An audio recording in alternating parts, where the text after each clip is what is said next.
경향신문 논평입니다. 지금 진실을 전달하는 매체는 몇이나 될까요?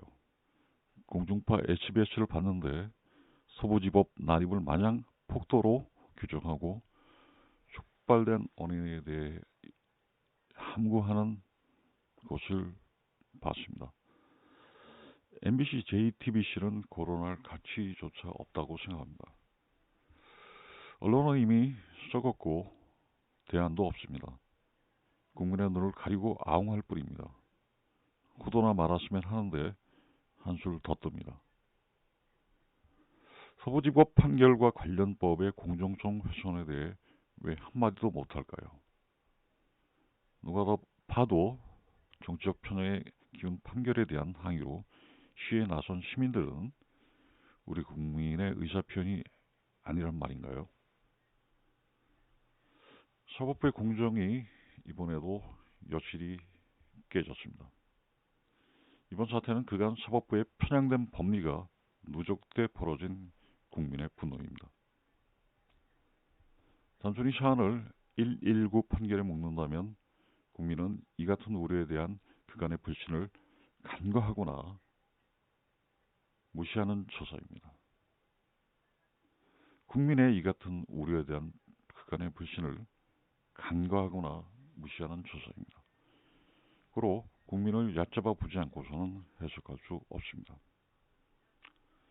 이번 프레임에 묶어서 해결될 문제로 볼 수 없고 근본적인 사법개혁이 전제되지 않고는 국민의 불신과 분노는 불식될 수 없습니다. 정치에 오염된 사법부는 이미 오래전에 썩었습니다. 공정은 앞으로도 기대할 수 없습니다. 칼을 대지 않으면 안 되는 중증 환자입니다. 사법부는 언제까지 정치권의 주사위표가 돼 복불복 판결을 내릴 것입니까? 법리가 말장난이 되면 법의 존엄이 이현령, 비현령 신세가 됩니다. 국민 모두가 이해 가능한 판결이 중요합니다. 권력 따라 춘천히 괴판을 만들고 법이 불신받습니다. 그래서 국민이 항거하는 것입니다. 탄핵 외 민주주의와 그리고 좌파적 스탠스의 사법부, 이들을 보면 잘 엮여진 동업자들 같은 인상입니다. 지난 박근혜 정권의 탄핵 이후 우리 국민의 자존심에 큰 상처를 입었습니다. 냉정한 이성보다 몇몇 언론사가 주도한 괴담에 휩쓸려 정치적 광기로 얼룩지기도 했습니다.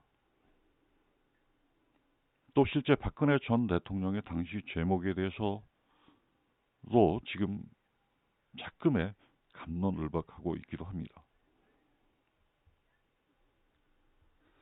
솔직한 중도의 입장에서 볼 때 무죄 추정의 원칙이 지켜지지 않고 일사천리로 진행되고 있는 현 사법부의 무리한 속도전은 우려스럽습니다.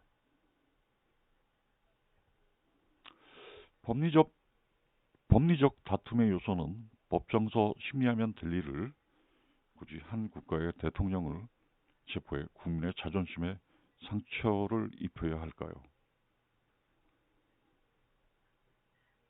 윤석열 대통령이 내란 혐의로 구속된 가운데 이재명 더불어민주당 대표는 불구속 상태에서 수사를 받고 있는 형평성 논란에도 불을 지피게 됐습니다.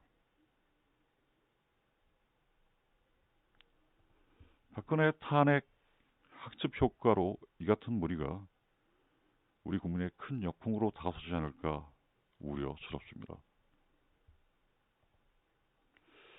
여기에는 우리 언론의 문제가 있습니다. MBC, JTBC, 오마이를 거론 안 할 수가 없습니다. 역사의 제업을 어떻게 받으려고 국민을 끝까지 속이는지 모르겠습니다. 속이려 하는지 모르겠습니다.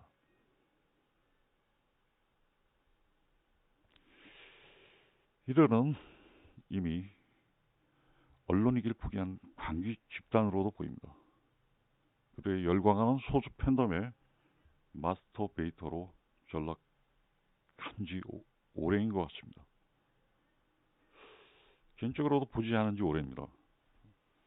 눈 가리고 아웅도 1, 2년이지 끝까지 국민을 우롱하고 있습니다. 국민은 이제 알 거 다 알고 있습니다. 국민 수준을 80년대로 여깁니다. 패간이 답입니다. 조중동도 못지않습니다. 기회주의 언론은 언젠간 국민의 외면을 받습니다. 기회주의적 지역 언론도 지적하고 싶습니다. 정의롭고 공정한 가치 지향에 한마디도 못하고 있습니다. 논조야 야든 여든 존중한다만 우리 사회 공공선, 공공의 정의적 가치에 왜 침묵하는지 묻고 싶습니다. 그러고도 언론인가 묻고 싶습니다. 적당히 편들고 또 여당 지자체장이 되면 나름의 시적절로 여당에, 야당 지자체장이 되면 야당에 편드는 건 익히 알고 있습니다. 그런데 그게 언론의 가치 지향이라고 말할 수 있을까요? 이건 거짓도 가리고 또 편들겠다는 논리인데 당신들 정체가 뭐여라 묻고 싶습니다. 어디 가서 언론인 행세를 마시기 바랍니다. 감사합니다.